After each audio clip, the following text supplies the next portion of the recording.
Today is, and Rindy's with us. They're going to moderate for us today in case we have any of those trolls that love to be negative. Today is Monday, September 9th. And that was my phone letting me know that we are live. So. All right. Hello, everyone. It is, as Mary Ellen said, Monday. Rosie, get down, Puddin'. Oh, Lord. My Rosie has gone on a scavenger hunt, so forgive me, folks, but she goes around the cabinet and just picks up anything and everything she can get. I want to ask everybody in a minute a question. I'm not going to do it now until some more people mosey in. We're at 14. But until people get here, we are back at a time of great peril, more so than normal. Washington, the members of Congress are back in. Plus, they have 16 days, as I understand, 16 days left before they have to do something on the budget. And why does that put us in greater peril than normal? Well, number one, you've got the fact that we're always in danger when Congress is there. Always. But it's even scarier when they get to use a deadline to apply pressure. And they will use it. Now, of all the things that they should be concerned about, the legislation that needs to be addressed, of course, they're not. They're coming in, and they're coming in primarily with two things on their mind. Number one is to jump on a cripple. What am I speaking of? What is the cripple they're jumping on? The killings in Odessa and all the others. They are going to try to press, while it's hot, for gun laws that basically do away with the Second Amendment. If you haven't noticed, the Democrats realize that they cannot ratify the Constitution. They cannot do what they want to do, which is to get rid of, in this case, the Second Amendment totally. They know they can't do that. So what they have developed is another strategy that's probably more heinous than even going out and trying to get rid of the Second Amendment. They have adopted a policy, and they have been successful with it to some degree, and going to be more successful if we don't stop them, of going inside the Second Amendment where they can say, look, we're for the Second Amendment. We're not trying to take your guns away. We just want to protect the people of this country. The truth is, they want to get inside the Second Amendment. And by getting inside the Second Amendment, they want to twiddle with it. They want to get in there and mess with it. Now, let me give you an example. When our founding fathers developed the Second Amendment, they said we have the right to keep and bear arms. You got it? Now, you'll notice they did not say in that day you could have muskets, rifles, pistols. They didn't say you have the right to keep and bear arms, but you cannot own a cannon, as an example. Can't own a cannon. You know why you can't own a cannon back then? Because a cannon, you fire one shot and a lot of people die. So therefore, they could have said, but you can't own a cannon. If they were in the mindset we are today, that's what they would have done. Today, they're going in and saying, you can have the Second Amendment. You have the right to bear and keep and bear arms. However, these high-capacity weapons, guns, that have the big clips, that basically look like military assault rifles, you can't have those. We're just saying you can't have those. But you can have your right to keep and bear arms. Do you see what I'm talking about? They're saying you have the right to keep and bear arms, but you do not have a right to keep a cannon. You do not have the right to keep a cannon. That's the hideous maneuver that they're doing. Because so many people are going to fall for it, folks. So many people. But the truth is, when you get inside of the Second Amendment, the First Amendment, the 10th Amendment, whichever amendment you choose, when you get inside it and you start customizing it to fit your goals and what you want, you have effectively changed and gotten rid of the Second Amendment. The Second Amendment is supposed to stand as it's written. That's what it's supposed to do. It's supposed to stand exactly as it's written. But they've developed this technique of getting inside, messing with it. Then it don't mean what it set out to mean in the beginning. Now they've limited assault rifles with high-capacity magazine clips. What else are they going to limit? Are they going to take Joe Biden up and start saying you can have the right to keep and bear arms, but the only long gun you can have is one that holds 2 shots, like a double-barrel shotgun? That's what he said. That's all you need. That's all you need, just one gun, just one shotgun, a whole double-barrel shotgun. What if they add that to it? Now remember, they can do these type of manipulations from within Congress, from within their group. Larry, we've got a comment here. I'd like you, since this is on topic. Richard says nothing will get done with this current Congress. Trump must win re-election, and we need to retake control of both houses and ensure we keep the protection of the Second Amendment. That's true, but when they're working so hard, will we even get Trump re-elected next year before all this has been taken away?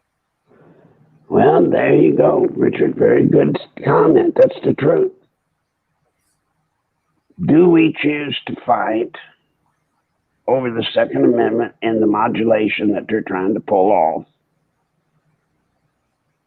And then that takes us away from the ultimate goal of getting Trump reelected, because if President Trump does not get reelected, none of this matters at all, y'all. None of this matters at all. If he does not get reelected, don't worry about the United States Constitution, because they are going to do what they have said they are going to do. They are going to develop a quote unquote modern so-called constitution, and our constitution as we know it will be thrown out. Remember, they have said they want to transform our form of government to something that is contemporary. Mm-hmm. That's not me saying it. That's not you saying it. That's them.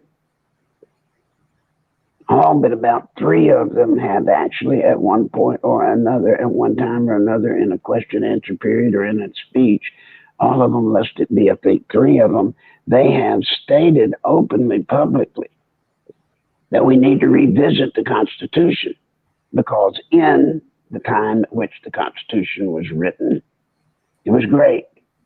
But they didn't have computers, they didn't have telephones, they didn't have jets, they didn't have TV, etc., etc., etc. So therefore, we must modify our Constitution, which, guys, in our language, yours and mine, that means get rid of it. They want a new form of government. And may I say, Richard, that part of the proof they need to be able to get the American people to throw out our Constitution and our present form of government is exactly what they're doing. You see, it's not going to be hard to go before the American people and say, look, we need to transform our government because it don't work today. How can we prove it? It don't work because we can't get anything done. There's nothing that can be done in Washington. You've seen it for yourselves, folks.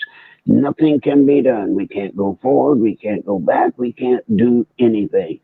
And that's when a lot of people in this country, I'm afraid an awful lot of people in this country are going to have the excuse they need to say, oh, I get it. You're right. We need to modernize our Constitution. And then hence comes what? Socialism. And then you've got the Convention of States, Larry, where people are supporting the Convention of States,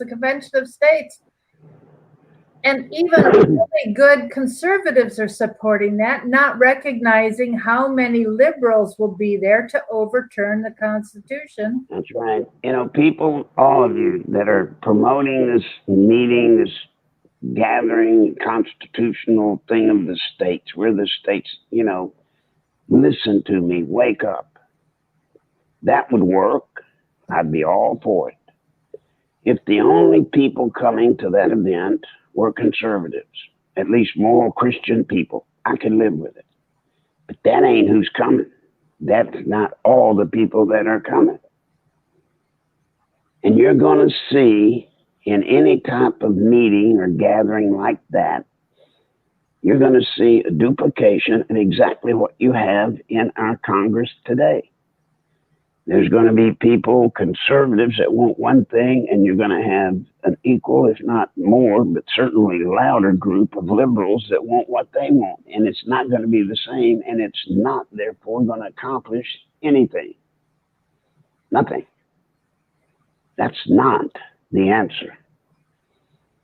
The answer is what we've been talking about, what we've been trying to establish with y'all, and I know you understand and you're all with us. We must save the election in 2020. We must. Before I go any further, I want to bring to mind something. I was upset this weekend. Very, very upset. How many of you were? How many of you saw something that cut you to the bone? How many? How many of you saw something that made it hard to look at yourself in a mirror? How many? Let me tell you what that is for me, what it should have been for you. This weekend, a soldier came home from Afghanistan in a box,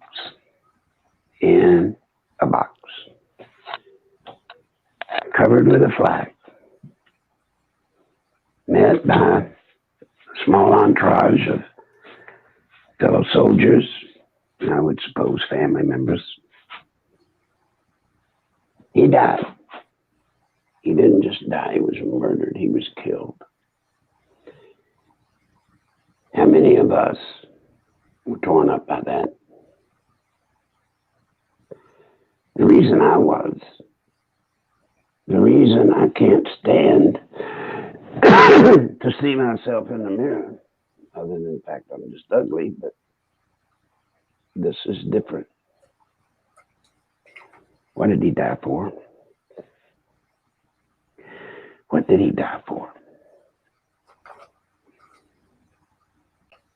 He died believing that he was there doing his duty, protecting our country, us, protecting us. Larry, do you remember Michael, who was part of our group, and he is serving? The first thing I did when I heard about that this weekend was prayed several times over the weekend for Michael's safety, that he comes home safely. Yes. Well, guys, I'm telling you, He's looking down at us now, I suppose, I think, my way of thinking. He's looking down at us. How can we look at him? How can we look at him and the others that have lost their lives? And I'm not just talking about Afghanistan, Iraq. I'm talking about all the wars. How do we do it? We are sitting here at a time when they're over across the world, dying, some, getting miserably wounded, others, both mentally and physically, fighting for something that we are letting slip away. And I don't like that. I don't like that.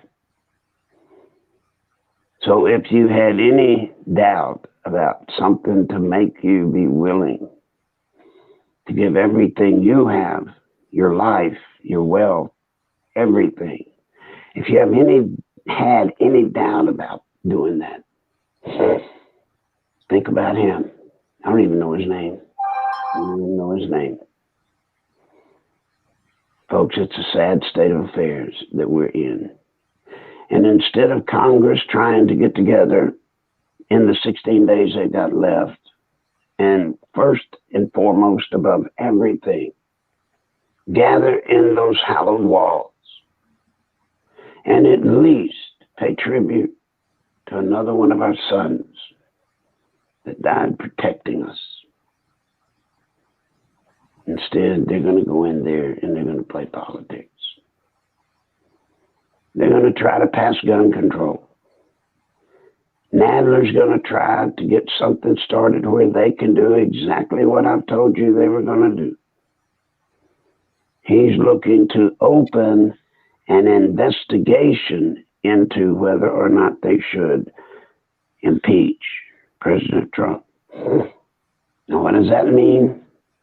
That means they get to publicly every day from now until election day drag more junk out in front of a willing media and put it in the face of the American people, something bad about Trump, whether, and you know it by now, whether it's true or not. Lying means nothing to those people, these people, the people trying to take our country. I'm talking about the deep state, the progressives, the progressive council. Lying means nothing to them. And let me tell you, they're in cahoots and they're in line with the thinking of Islam. Yes, Islam. You see, under Islam, lying to an infidel is no sin, no biggie. Matter of fact, you get rewarded in Allah heaven if you can tell and get the infidels to buy a real good Whopper. Think about it. Today, President Trump is being hammered over making probably one of the most courageous decisions he has made that nobody will ever hear about except you here. You see, when the soldier was killed by the Taliban, at the same time the Taliban was coming here to meet at Camp David with the president and to work out and establish a peace program to end the war for us and them. They had the nerve, the cowardness to kill an American soldier. So what did President Trump do? He canceled that meeting. He canceled it. But Larry, you said that was one of his most courageous decisions. That don't seem very courageous, just canceling a meeting with the Taliban. You will see why it was courageous very soon. You see, the Democrats are going to be all over him for not having the meeting. And if he had the meeting, they'd be all over him for having the meeting.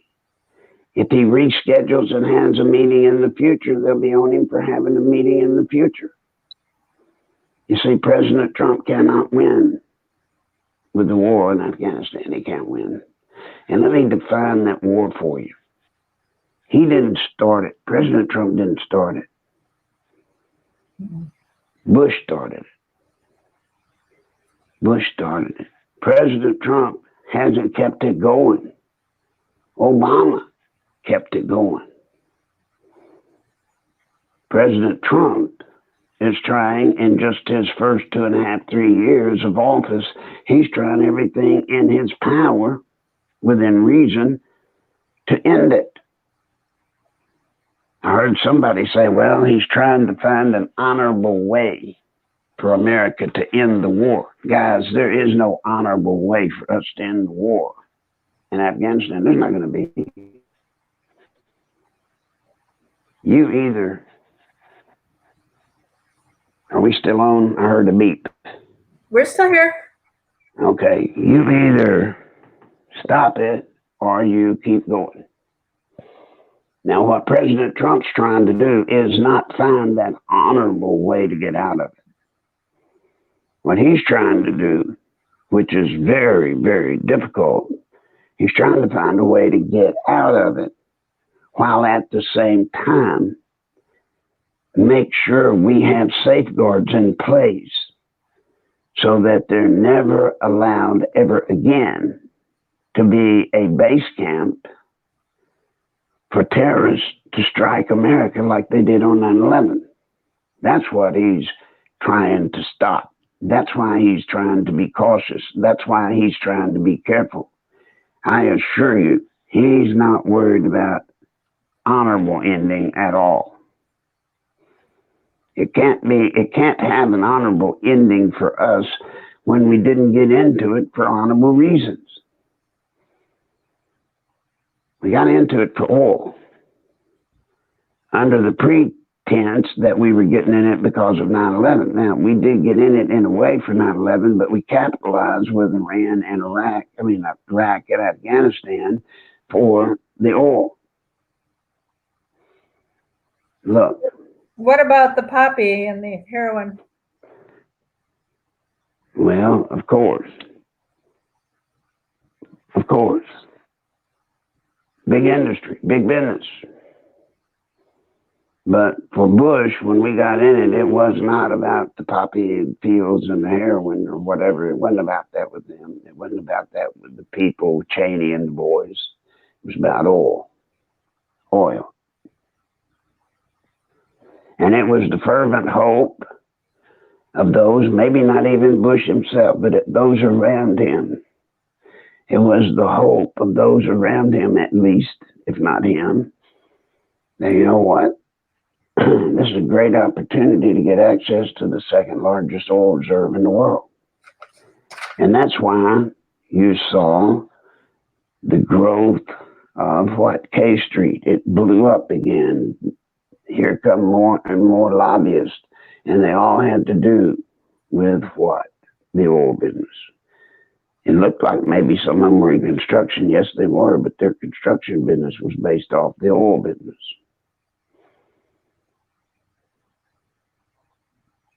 Trump's trying to get us out, but at the same time, protect us. That's what his task is. But back to the son that came home dead.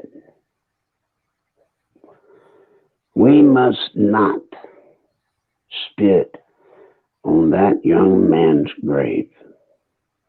None of us should be allowed to spit on that young man's grave.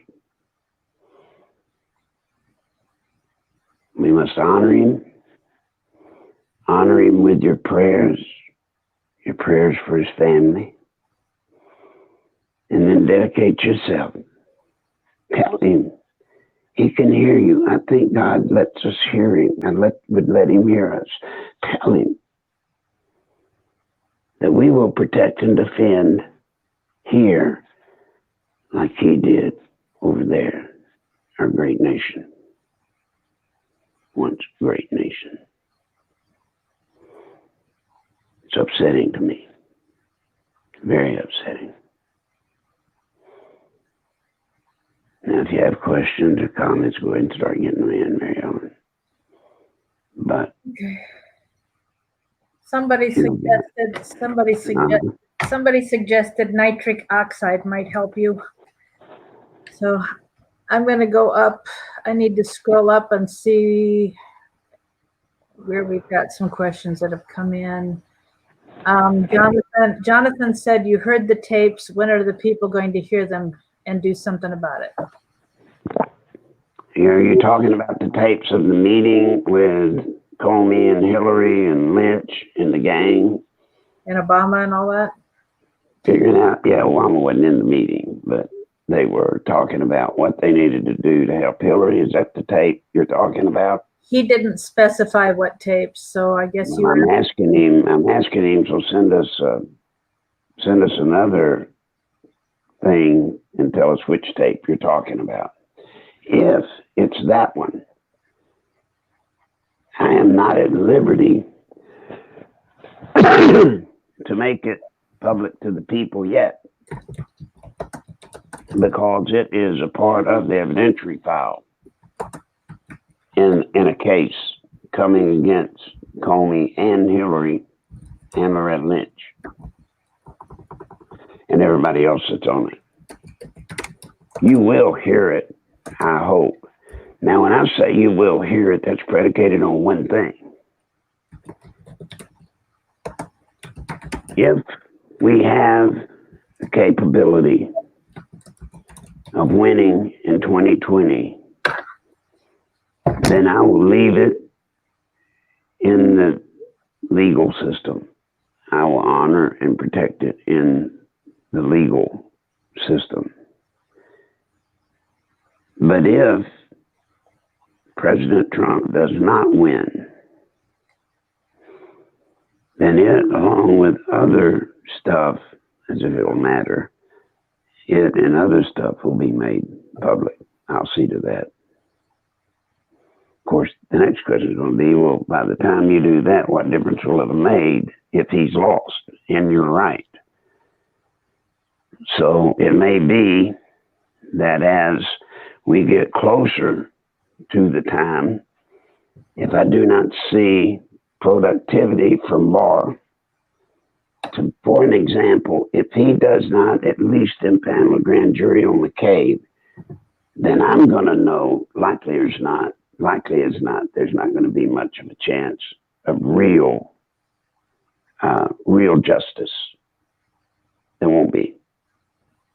I have heard a few people recently, Larry, talking about some things that Barr has said recently, and they've had questions on whether he's just there to cover things up, but they've said that some of the things he said recently have given him hope that he's with us. Look, I don't want William Barr with us or with them. I want him to do right. This us and them crap is what's gotten us in this position. We need William Barr to do what is right. The letter of the law is sufficient if it is exercised. But when you start twisting the law to one side or the other, you're running it. And even if he twisted the law to our side, and we would think, at least in the beginning, that's a great deal. We got somebody on our side. But if he twisted for us or for our side, then you have to know that it's only a matter of time until somebody else gets that job that will be able to twist it back the other way again. We don't get anywhere. What we need is what our founding fathers set us up to have, which is a fair judiciary. The law is sufficient. You just have to use it. And you have to use it as it was intended, with equal justice for all. Do you hear that? It's kind of sweet words that we don't think about anymore, just like the soldier that came home in a box. Equal justice for one and all.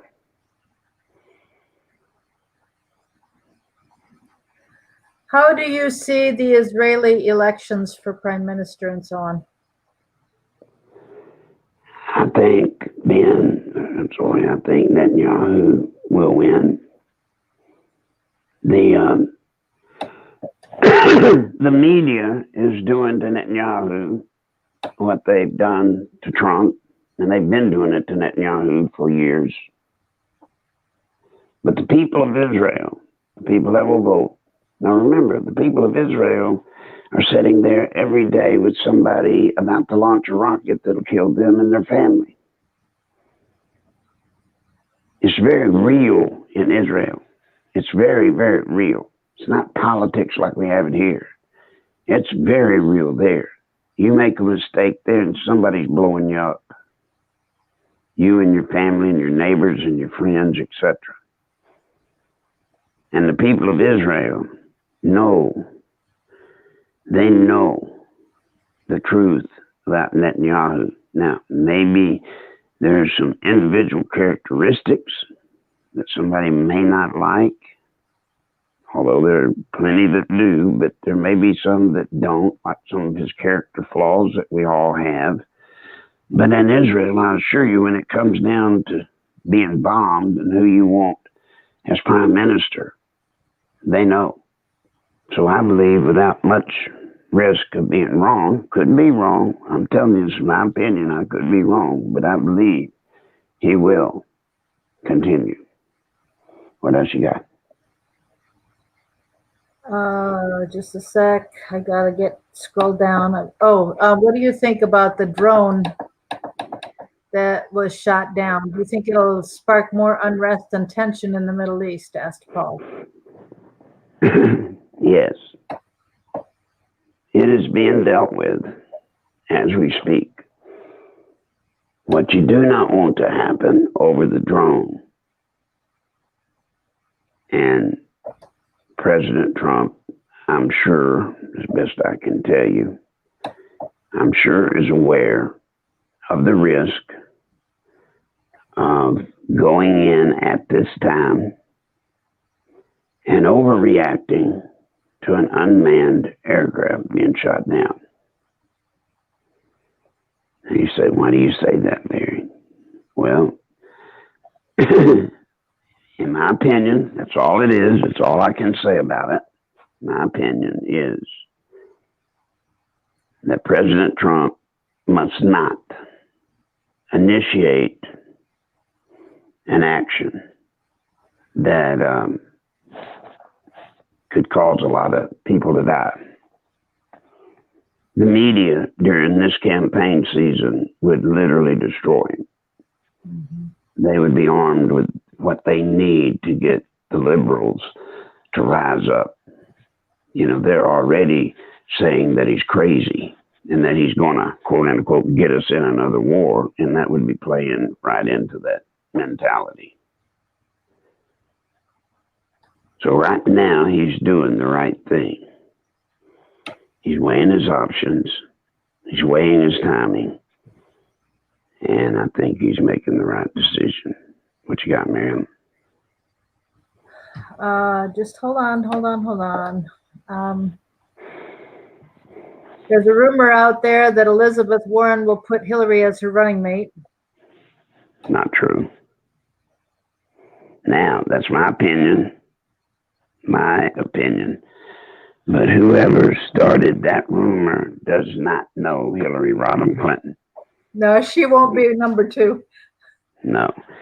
You'd have to know the trouble they had getting her to accept the job of Secretary of State under Obama. I would have never dreamed she would have taken it.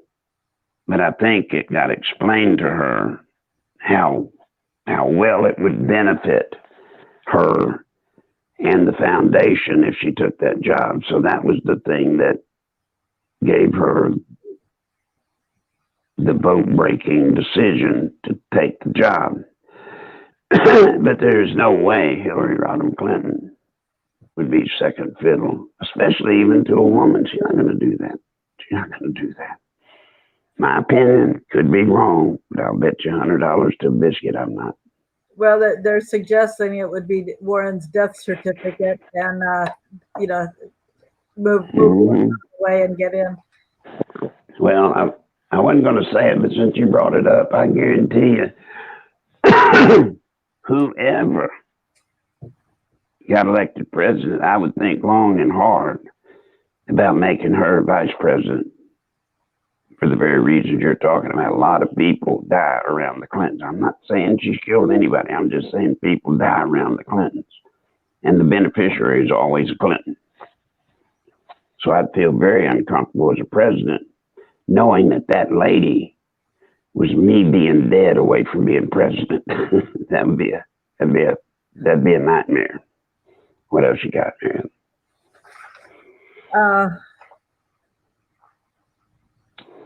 Rindy's saying, let's keep in mind the vast number of people who cannot say they support Trump for fear of retribution. I'm glad you brought that up, Randy. Mary Ellen, I want you, since Randy can't talk on the air, would you please tell the story as short as you can, make it as short as you can, about the tweet from a person named Ed or Ted Ford, I believe was his name. Steve Ford, I think it was.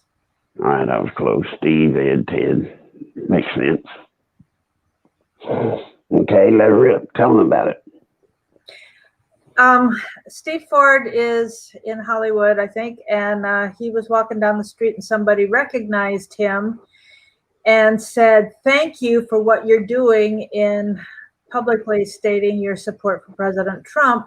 This man worked at Kroger and he didn't dare let anybody know he was a Trump supporter because he was afraid he'd lose his job or worse.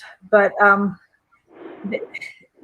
it was an indication. Oh, and then this was a tweet, and then there were hundreds of people who were responding saying, "Me too. I can't state publicly that I support Trump or I will lose my job." So there's an awful lot of a swell of Trump supporters who are doing it secretly. And this is most of the hard base we're willing to talk about our feelings for our president. But this is the soft base we need to reach. And that is giving us hope about Trump having enough of the soft base voting for him. But on the other hand, we don't know for sure. So that's an indication that we need to keep working on finding the soft base and encouraging them that no matter what, whether it seems like Trump's going to win or lose, they cannot use that as an excuse not to go vote. If you have early voting in your state, we need to make sure that they do early voting so that their vote counts right away before it's swinging one way or the other. Sorry. Yeah, let me say, guys, Let me get my phone. Sorry. the story that she told of the guy that was for Trump, but he couldn't publicly say it for fear of losing his job. Hopefully, in one respect, there are a lot of people like that. And apparently, as Rindy pointed out from the number of people that responded to his tweet, there were several hundred people in the same category. So that means potentially that there is a large, possibly large group of people that have planned to vote for Trump, but just cannot talk about it. Now, this plays into the three weapons I've always taught y'all, or tried to get you to understand, that our founding fathers left us with to protect our government when it was being taken over or somebody was trying to take it over. They gave us our voices collectively, and our vote. You should now know, all of you should now be able to see for yourself. You do not need me.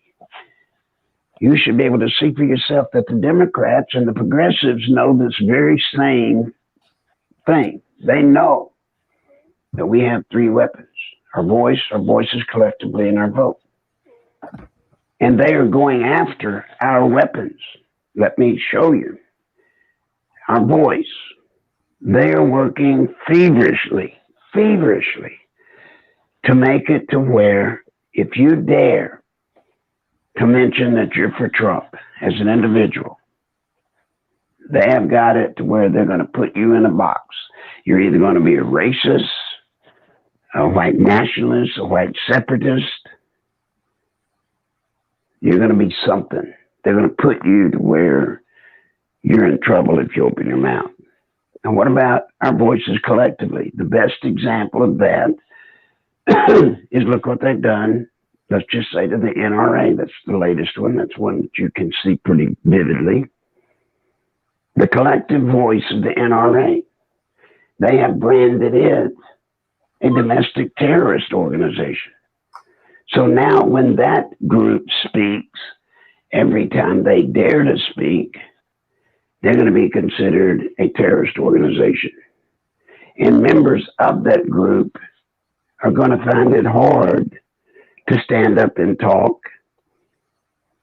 and admit that they're members of the association, don't you see? Because they don't want to worry about their family and friends and everybody thinking they're a terrorist. And then the vote. They're doing everything in their power. There was a guy, I didn't see much of it, but there was a man on Mark Levin last night. And apparently he's real smart in computer stuff. And he was talking about Google and the algorithms and such. They're working feverishly. He said they were going to go all out this election, he felt, based off his research, to use my words, not his. They're going to use every trick in the book to win this election, and included in that bag of tricks, of course, is rigging, voting machines, rigging, all that stuff. Now, Trump has a team that has the task of trying to figure out what they're going to do, how they're going to do it, and to stop them. But there you go. They're quieting our voices, and fixing it to where they think they can fix our vote where it won't count. Yeah, I heard a rumor that Soros is throwing lots of extra money this year at the rigging of the machines. Yeah, well, let me tell you, folks, they can rig the machines until the cows come home. But here's what you do. All of you, here's what you do. They can't silence your voice if you don't let it be silenced. You got it? If they want to call you a racist, if they want to call you a white separatist or whatever they Nazi, whatever they want to call you, you wear that like a badge of honor. Like we did with deplorables. Yes. You do not silence your voice. They cannot silence your voice. You're the only one that does that. So I beg you, don't lose your voice. Not in the time period we're at now. This is for our country. Don't lose your voice. Our voices collectively, if you're part of an organization, if you're part of the NRA, you send the leadership of the NRA a message, email, or whatever you have as a way to get to them. You send to them and say that you support them, and you even more support the NRA or whatever group you're in that's being pressured, for them to speak up louder. And then when it comes to the vote, they can't necessarily, let me say this, they can't rig your vote through the computer machines if you demand a paper ballot. Now, I would rather see you all go in on election day and cast your vote. If it's an early election or whatever, just make sure you don't mail it in. Oh, why not? Well, I don't want your vote laying around somewhere waiting to be counted. When it may be come day they count votes in the early mail, some of those get lost, if you know what I mean. Well, Larry, we've got an issue here in Maryland then to bring up. Sorry, I need to take this call pretty quick. Go on and take it.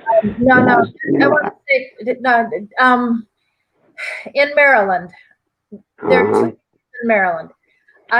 In 2016, I voted paper ballot on an absentee ballot, but I went to the Board of Elections and did it on election day right then and there. Anybody who was voting paper in that way, because I wasn't sure they'd let me have paper at the precinct. So anybody who was voting that way, their votes were counted as absentee ballots later. After the polls had closed, then we started counting absentee ballots. Right. And then the other thing is every paper ballot was put through a machine to register the vote. All right, listen. There's nothing we can do to guarantee positively, without any question, that they can't possibly rig, cheat, fix, tear up, whatever. There's what we can do and what we can't. So all I ask you to do is do that which is within your power to do. You get a paper ballot, and I would suggest, my opinion, I would suggest with the paper ballot as close to election day as you can possibly do it. Preferably in the precinct, walk in, demand a paper ballot, and cast your vote. I do not trust early voting. I do not trust absentee balloting. I can give you an example. In the Bush Gore race, if you'll recall, there were several thousand military absentee votes that, golly gee, just got hung up in the mail. They didn't get counted. The Bush ended up winning, but it could have gotten down to that and he would have lost. So I'm just saying, there's what we can do, folks. And there's nothing we can do as individuals to guarantee that our vote is going to be counted the way we cast it, or that's going to be counted at all. There's nothing we can do to guarantee it other than do everything in our power to try to make it stick. And the first thing you need to do in that regard is to get hold of your Board of Elections and find out what the options are, what the rules are, and above all, find out on these options, how are they counted? How are they handled? All right. And if they say, for example, you're voting absentee and it sits in a pile until election day and then they pull them out of the pile and they count them, I'm just telling you, I worry about that. Because and that's an issue in Oregon, Larry, because in Oregon, all ballots are paper mailed in. Well, I'm just telling you, folks, do what you can. I'm not going to harp on it anymore. Just do what you can. All right. The next thing, Bar was asked if he was willing to take the hot seat. He said yes, because he's at the end of his career. And the question is, do you think this figures into his decision about doing the right thing or not? I've already told you all about this, but I'll tell it again. Barr's entire legacy, it matters not what he's done before, that his other time as Attorney General means nothing towards his legacy now. He will be remembered for all times based off what he does with this investigation. And I don't believe that he or anybody else that has family is going to want their family from now until whenever to be ashamed to hold their head up. It's because of that that I think we have a good shot at him doing the right thing. His whole career, his whole legacy is going to come down to what he does in this case. And I don't believe there's any amount of money they can pay him I think he is financially well off enough for he and his family. I think he's safe there. And I don't even think if he wasn't, I doubt there's enough money to pay a man to destroy his legacy. I just don't. Especially a prideful man like Barr. Okay, two somewhat related questions. How do the Clintons always get away with everything? And will there be any significant arrests before the year's over? Well, the Clintons have always been the beneficiary of a rigged judicial system. And the reason they've always been a beneficiary of a rigged judicial system is because they know the system so well that I'll give you an example. When Bill Clinton was elected president, the first official act he had was he fired every federal prosecutor in the country. Now, there were a few that he didn't fire, but they were Hillary cronies.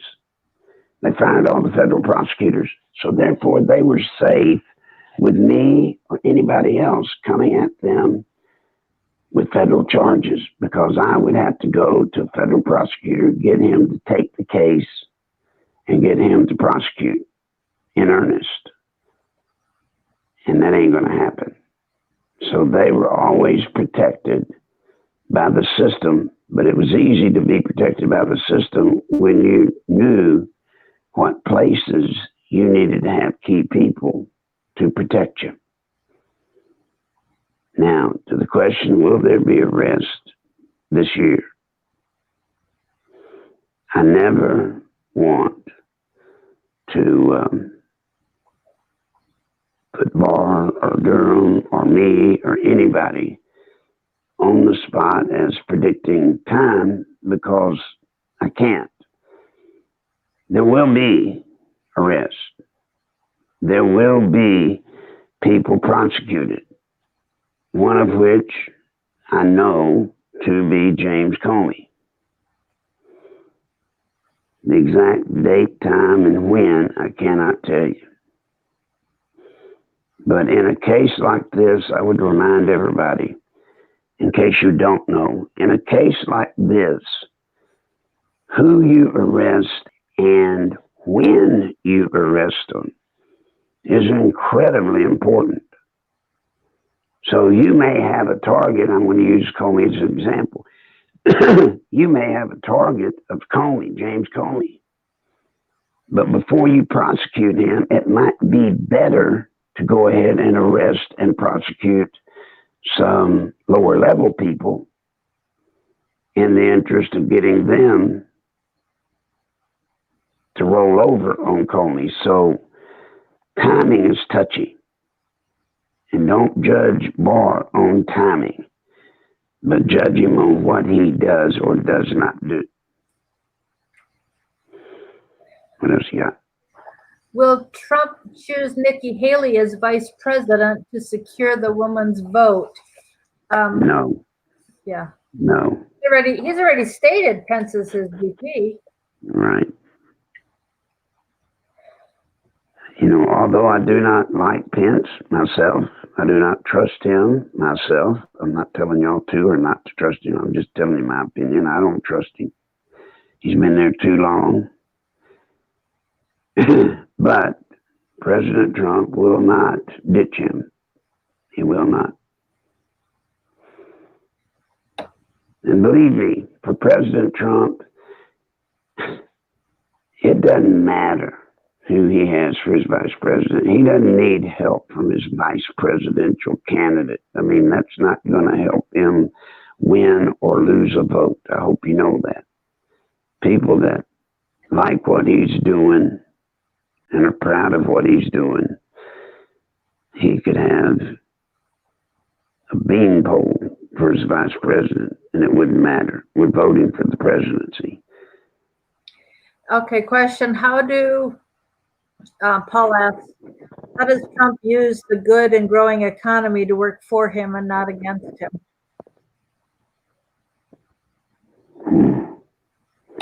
Well, as I have tried to say before, they're going to attack the economy. That's going to be, as I am informed, and I have actually seen instruments, documents that so state they are going to trash his economy in like an October surprise. And what an October surprise is that's just something, some scandal or whatever that they bring out at the last minute, right before the election. And of course, then the candidate doesn't have time to actually respond to it. So people go to the polls just hearing one side of the charge. They don't hear generally the rebuttal from the person, from the candidate that's getting slammed.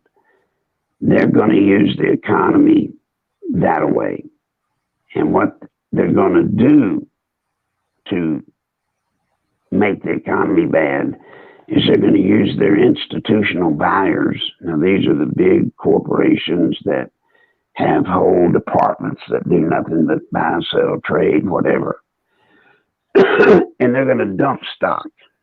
They are going to sell off stock right at the last minute. And it's going to make the stock market drop big time. And then they're going to be able to say, see, his great economy isn't so hot. Look, it's falling apart.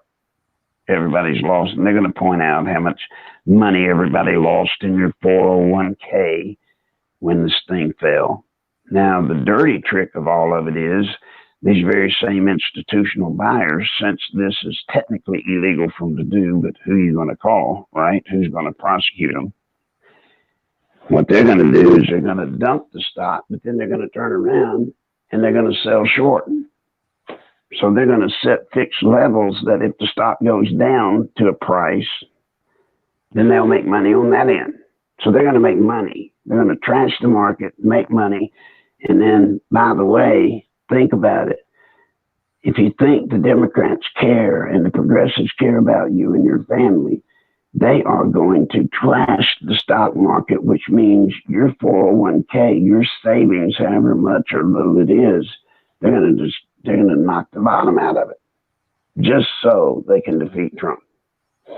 You don't mean anything to them. Just so they can beat Trump, they're willing to take your family's money and destroy it. Pretty sick. Now, all along the way during the campaign, get ready. Every day you're going to hear from the candidates. I'm talking about whichever candidate ends up winning. Every day you're going to hear, with the support and help of the mainstream media, you're going to hear them say, well, golly, you know, this great economy, has it lifted you up? Have you gotten a raise? Have you got a job?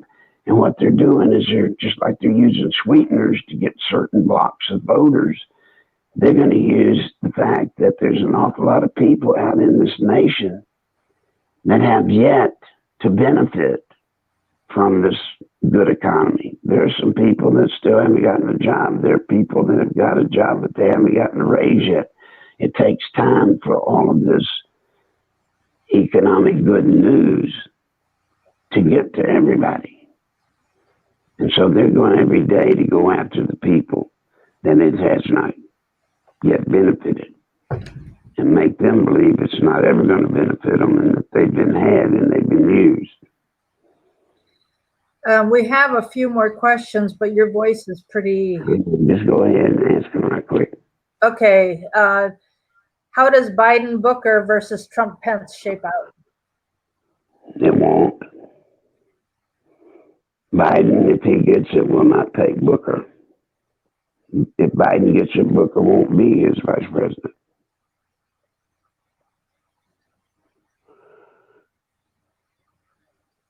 What else? My opinion, by the way, that's my opinion. I could be wrong. But I will tell you this, Cory Booker, during this campaign, see, as we tighten up the primary and we get less candidates, and as it gets down to a short stack, or meaning a few candidates instead of 100, as it gets down to the few candidates, Booker is going to go after Biden like you can't imagine. And when he gets to going after Biden the way he's going to, there's no way if Biden wins, he would have him do anything. will, quote, run with the hare and hunt with the hounds, end quote. Lindsey Graham and Newt Gingrich stabbed Trump in the back during the election. I don't know. It's, I think a lot of whether Lindsey and Newt stab him in the back is going to be where they think he is during the election. If he looks strong during the election, no, they won't. But if he shows weak and it looks like he may lose, yeah, they'll jump on the bandwagon and crush him if they can. Lindsey Graham is out to take care of Lindsey Graham. Newt Gingrich is out to sell books.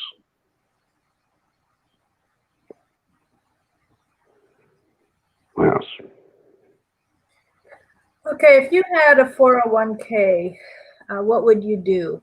Would you be buying diversified stocks, energy, computer tech? What would you do? Oh, Lord, don't even go there.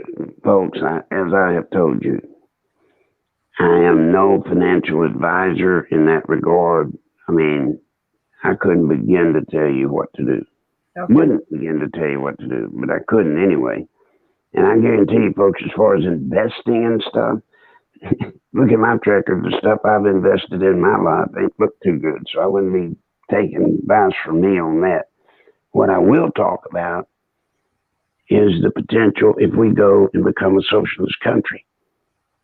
That and, you know, precious metals. Those are two things that I have had experience with from the inside, so to speak, so I know kind of what that racket is. Go ahead. That's it. Thank you for all your hard work. Well, all right, guys.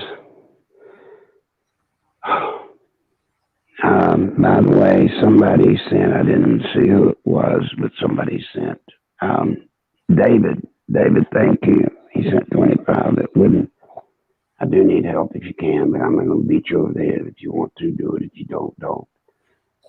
There was But I do ask you all to say a prayer, please. Let's at least acknowledge our group. Let's at least acknowledge that a young man was cut down in his prime fighting for us. It don't get no more serious than that. You know, in war, times of war, whether they be limited wars or World War II or III, sometimes people don't come home. Forever, they don't come home. As was stated once by John Wayne, which I always thought was an exactly proper quote.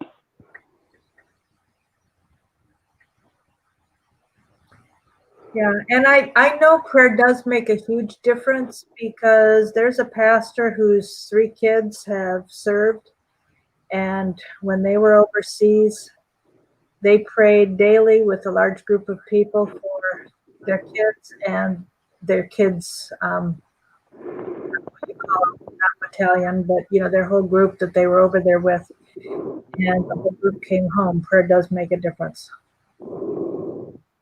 And, you know, that's up to God as to who he chooses to allow come home or not. But my point is, prayer does make a difference for many. If All not, right, folks.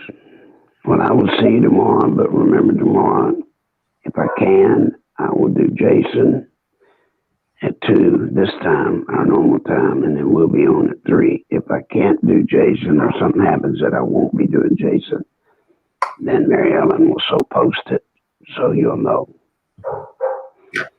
thanks, Larry. All right. Good day, guys. See ya. Okay. Okay, today is Monday. That means tonight at 9 Eastern, 8 Central, we will have a conference call. There's a little bit of stuff that I'd like to tell you that I can't say here. Larry's PayPal is nicholslive@aol.com. The website has the link to PayPal. It has his address if you want to send cash. He cannot cash any check of any kind. No money order, no cashier's check.